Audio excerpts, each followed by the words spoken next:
続きましてですね、100英雄伝のセッションと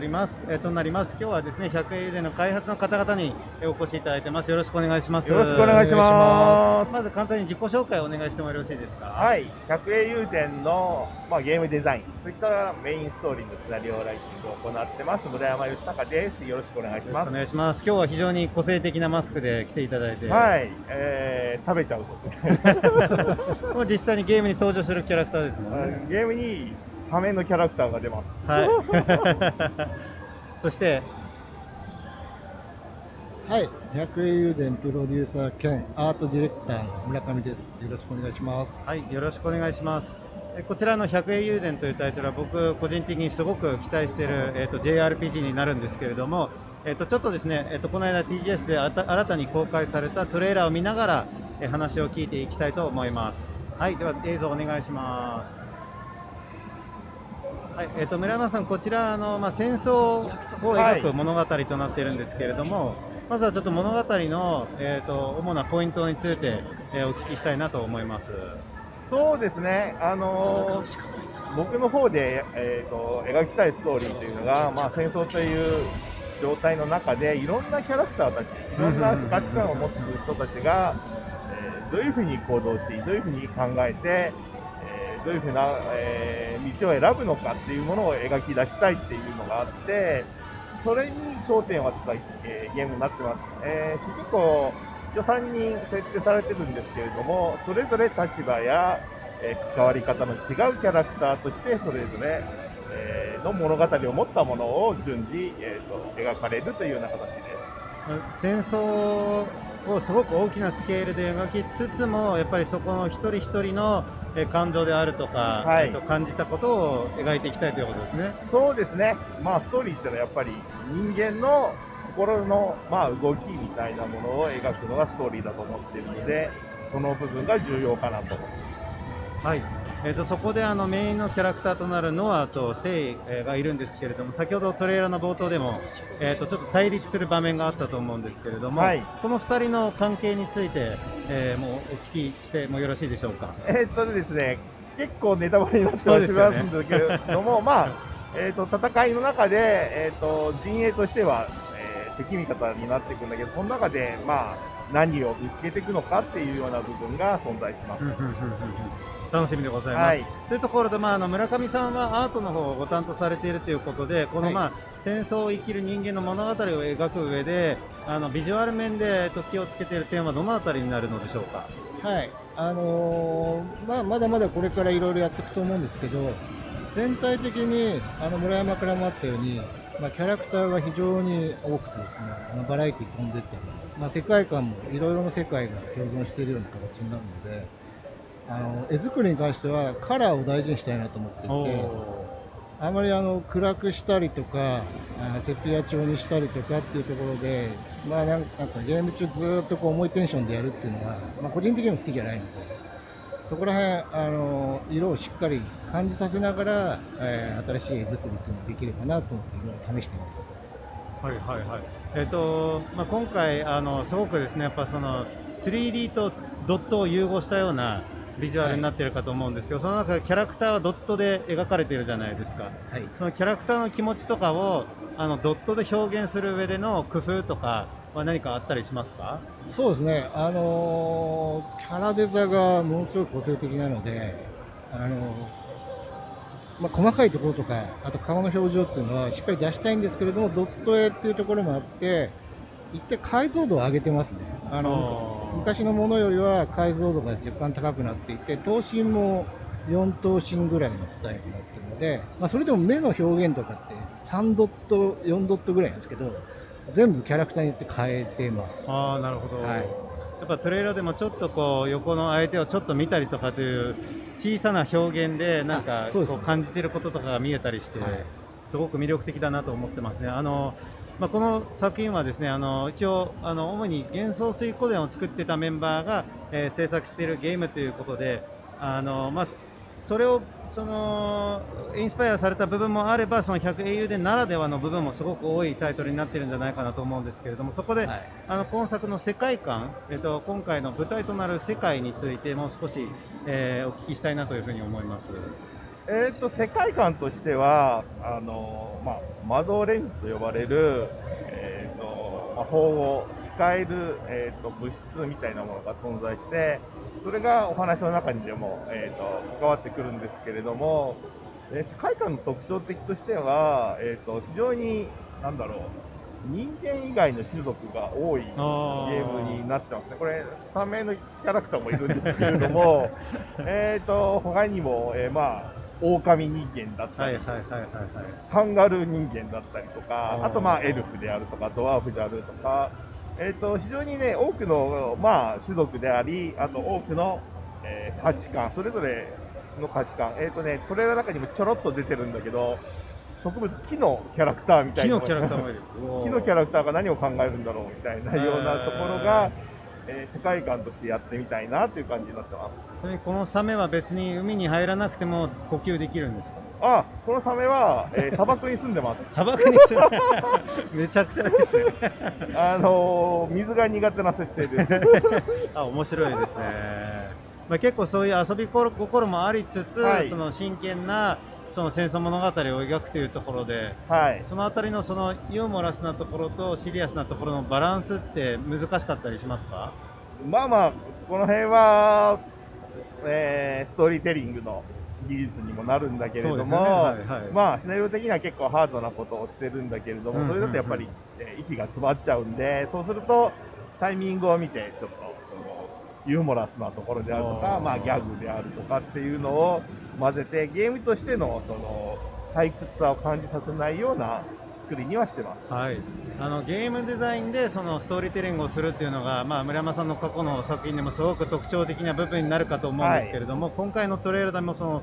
ノアとセイの一騎打ちの場面があったかと思うんですけど、やっぱその状況に応じて戦闘システムが変わるということだと思うんですけど、今作の一騎打ちのシステムってやっぱ映像を見るとこれまでとちょっと違う感じがして、足から飛び降りたりするような場面とか魔法を使ったりするような場面が見受けられたんですけれども、一騎打ちは今回どのような形で盛り込む予定ですか？一騎打ちは、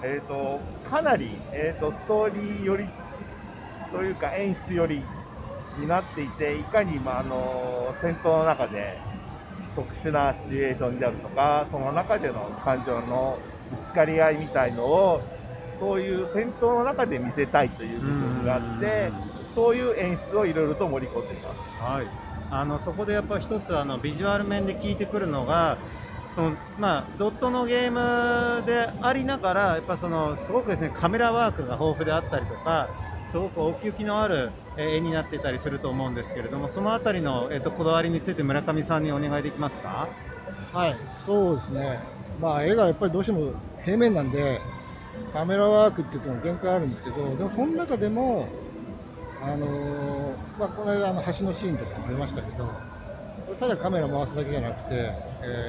場所を移して別のシーンで戦ったりとかっていうその物語と対決の中で場面転換がいろいろ変わったりとか、あとカメラフォーカスが変わったりとかっていう、なんかそのドット絵系のゲームなんだけれどもドラマを見てるようなそういったカメラワークっていうのは意識して作ってます。あとはやっぱそこでやっぱその川野さんがデザインしたキャラクターが、やっぱすごく、重要な役割を担ってくるのかなと思うんですけど、もともとは、すごく綺麗な、絵になっているものを、このドットで表現する上で、その川野さんの絵をドットに翻訳する上で、なんかこだわっているポイントとかであったりしますか？そうですね。多分昔のドット絵だったらいろんなものをアクセサリーとかパーツはしょらないと表現できなかったと思うんですけど、そこら辺はもう極力デザインをしっかり再現するように努力しています。あとやっぱりデザインによって種族の話もありましたけど、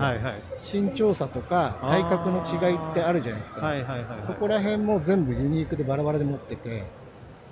よくある同じフォーマットのキャラクターが並ぶようなドット絵じゃなくて、全員個性がもう見た目からも違うようには、頑張って作ってると思います。その対比した時の面白さとかみたいなものにも結構力が入っているということで、村山さんの方ではやっぱこのキャラクターたち、この間インタビューさせていただいた時によりそのメインストーリーにおいても、彼らと共に冒険をした場合に、彼らのセリフが増えるであるとか、そのメインストーリーとの関わりが深くなってくるように今頑張ってらっしゃるというお話があったんですけれども、そちらについて具体的にどういうところでストーリーに関わってくるのか。メインのストーリーがあってメインのキャラクターたちもいるんですけれども、100人以上のキャラクターがいて、通常は戦闘用のキャラクターみたいなのがいたり、あとはそのサポート用のキャラクターがいたりとか、あとはミニゲーム用のキャラクターとかもいるんですけれども、例えば戦闘のキャラクターもパーティーに入れて、一緒に冒険したときに、その通常はメインに絡まないキャラクターたちのセリフとかも、使われるような場面とかを結構いろいろと仕込んでいて、これを仕込むと、一つの場面に対して100人ぐらいのキャラクターのセリフをぐわーっと書かなきゃいけないので、同じシーンは100パターンぐらい存在するわけですよね。でこれがもう物量がすごいことになるんで、ここは、かなり力技で、書いてますって感じです。例えばその時にパーティーに連れてきていれば、彼らの発言が出てくるとかということだと思うんですけど、例えば特定の組み合わせでまた特殊なシチュエーションになるとかということもあったりするんでしょうか。場所によってはこの人とこの人かとかで、その仲間同士の英雄同士のこいつとこいつは仲がいいとかっていうことも設定としては存在したりするということで、設定の中に裏設定でこいつとこいつは仲がいいとかっていうのがあったりとか、この人たちは気が合うとかっていうのがあるんですけども、こういうのをもとに例えばそれが戦闘に反映されて、このキャラがやられたらこのキャラは怒って強くなるとか、そういう感じで単純に設定されてるだけではなくて、ゲームとしてその設定を生かしたい、キャラクター同士の関係性を生かしたいみたいな部分も結構あります。で今回そのキャラクターたちのその日常が見える場所として、街という拠点が存在すると思うんですけれども、幻想水湖伝でいうその本拠点にあたるものなのかなと思うんですけど、これはどのように進化しているのでしょうか。過去にやったものだと、お城みたいな建物一つだったんだけど、これに対してもっとその生活が見えるような場所にしたいなっていうのがあって、街の形にしようと話があって、その中で、それぞれのキャラクターたちの居場所があったりとかっていうような形をして広げていきたいなっていうのと、あと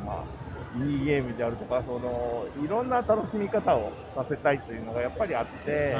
そういうものを、組んだ場所にしたいと思ってます。そのバトルをする英雄もいれば、バトルじゃなくてそれ以外の役割を持つキャラクターもいるかと思うんですけど、割合的にはそのバトルをしないキャラクターってどれぐらいのものですか？数は言えないんですけど、まだ言っちゃうとどのぐらいになるかとか考えちゃうんですけれども、単純に何も役割がないようなキャラクターは絶対にいないようにしようと思ってて、特殊何かしらは何かしか役に立つ、もしくは何かしかプレイにとって嬉しいとか、プレイにとって好みになるみたいな部分を必ずつけるような形にしてます。バトルとかパーティーとして連れていくメンバーに関しても、そのバトルの役割以外のところで特殊なインタラクションとかっていうのも存在したりするという感じですか？そうですね、あんまり言うとね、ネタバレになって怒られるんだけども、ぐいぐい言ってますね、僕そういうのもね、ちょっと考えてます。楽しみでございます。あとは先ほどミニゲームが出てたと思うんですけど、公開できる範囲でどういうものが今回用意されてるんでしょうか？どこまで言っていいのか覚えてないんだよな。確かね、温泉はあるのかな。温泉、それは言いました。それは言ってよかったんだ。カピバラのキャラクターも発表されてますもんね。あそこがあったりとか、そこでもやっぱそのキャラクター同士のちょっとした会話が楽しめたりするような感じになってるんですかね。それはやっぱり最終的にはどんなキャラなのかとか、キャラクターの楽しい部分が見られると、やっぱり一緒にいる場所になっていくかなと思ってます。とちょっと村上さんにお伺いしたいんですけど、はい、今回はやっぱりそのビジュアルはかなり、特徴的なものになっているかと思うんですけど、はい、今回のそのビジュアルを作る上で参考にしたタイトルとか特定のなんかコンセプトのもとで作ったとかっていう部分ってあったりしますか？参考にしたのはないんですよ。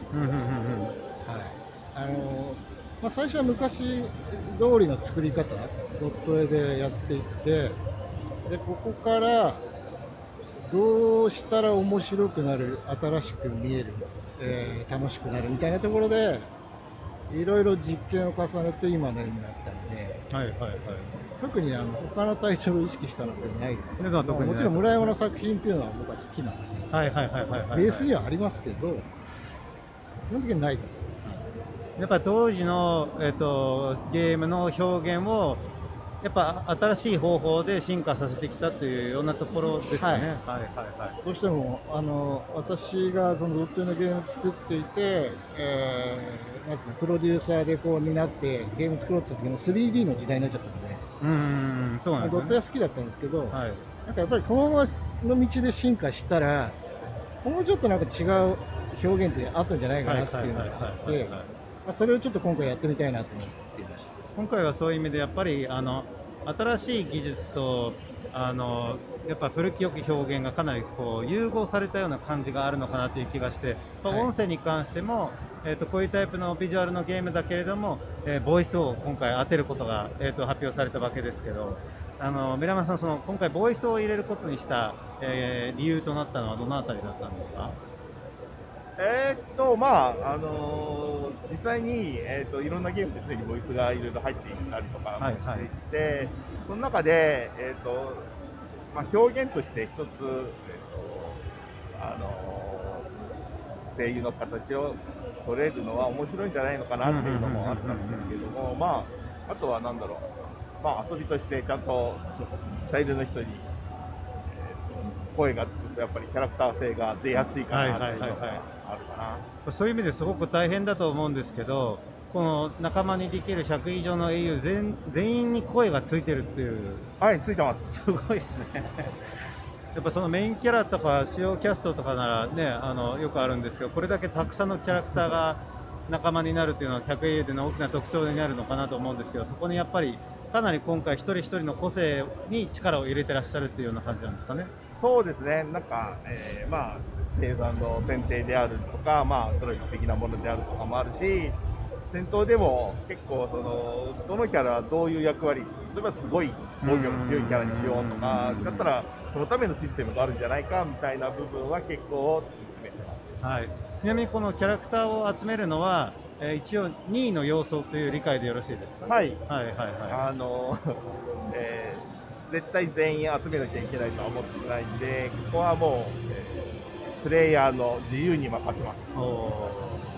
こちらですね、非常に楽しみに、なってまいりましたが、最後にですね、ちょっとスライドを見ていただければと思いますが、100英雄伝がですね、2023年発売予定となってまして、対応プラットフォームはプレイステーション5、プレイステーション4、Xbox シリーズ XS、Xbox One、Nintendo Switch、エピックゲームズと、Steam で PC でも買えるということで、もうほぼ全プラットフォーム対応ということで、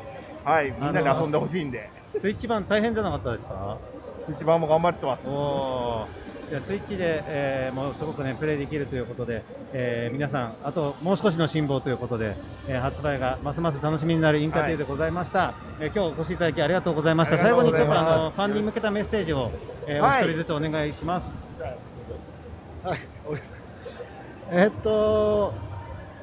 今まさに量産に向けて、頑張っております。ただ作るだけじゃなくて、先ほども話したようにキャラクターに魂込めていきたいので、よろしくお願いします。よろしくお願いします。お